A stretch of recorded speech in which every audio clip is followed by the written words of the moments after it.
আসসালামু আলাইকুম বন্ধুরা, সবাই কেমন আছেন? তো আজকে আমি ধনের শাক ভর্তা করব। খেতে খুবই টেস্টি মজাদার হয়। তো আমার রেসিপি ফলো করে একবার হলে শাকটা ভর্তা করে খেতে পারেন। তো আমাকে অবশ্যই লাইক কমেন্ট শেয়ার করে দেবেন, আর আমার চ্যানেল নতুন হয়ে থাকলে অবশ্যই সাবস্ক্রাইব করবেন। এখানে আমি হাফ কেজি ধনের শাক নিয়েছি, কেটে ধুয়ে পরিষ্কার করে নিয়েছি। আমি ডাঁটা নিয়ে নিই, শুধু পাতা নিয়েছি। তো চুলাটা অন করে আমি রান্নার তেল দিয়ে আমি 12-13টা কাঁচামরিচ দিয়ে দিলাম। কাঁচামরিচটা আমি আগে ভেজে নেব। পেঁয়াজ রসুনের সাথে কাঁচামরিচ দিলে তেমন একটা ভাজা হয় না,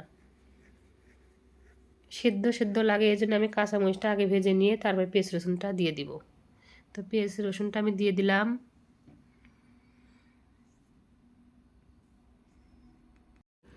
তো পেঁয়াজ রসুন আদা ভাজি হয়ে গেলে কালারের জন্য সামান্য একটু হলুদ দিয়ে দিলাম।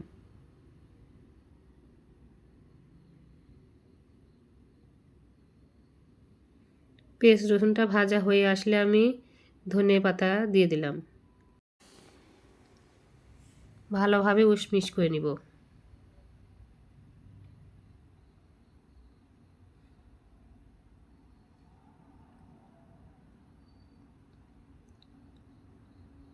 ঢাকনা দিয়ে ঢেকে দিব।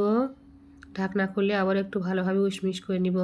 আমি এখানে অল্প একটু পেঁয়াজ কলিও দিয়েছি, সামান্য একটু সরিষার তেল দিলাম, দিয়ে ভালোভাবে আবারও উশমিশ করে ভাজিয়ে নিব।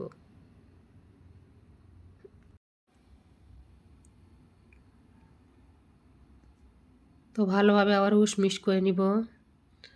তো আমার ভাজিটা প্রায় হয়ে আসছে, আমি নামিয়ে নেব। এটা আমি শিলপাটায় বেটে নেব।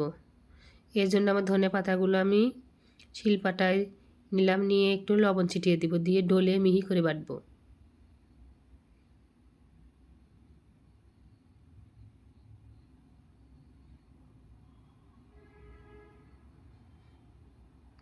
যে কোনো ভর্তা শিলপাটায় বেটে তৈরি করলে খুবই মজার হয় খেতে। আমার তো খুবই ভালো লাগে। তো আপনাদের কেমন লাগে আমাকে কমেন্টে জানাবেন। তো আমার ভর্তাটা হয়ে আসছে, আমি ভালোভাবে আবার হাত দিয়ে উশমিশ করে নিব।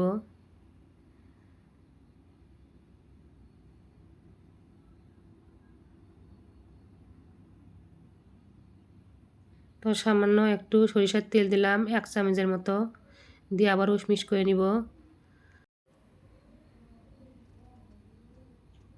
তো এখানে পরিবেশন করলাম টমেটো লেবু দিয়ে পরিবেশন করছি। তো আমার রেসিপি ফলো করে একবার হলে ভর্তাটা খেতে পারেন। তো আমাকে অবশ্যই লাইক কমেন্ট শেয়ার করে দেবেন, আর আমার চ্যানেল নতুন হয়ে থাকলে অবশ্যই সাবস্ক্রাইব করবেন। এতক্ষণ ভিডিও দেখার জন্য ধন্যবাদ। খোদা হাফেজ।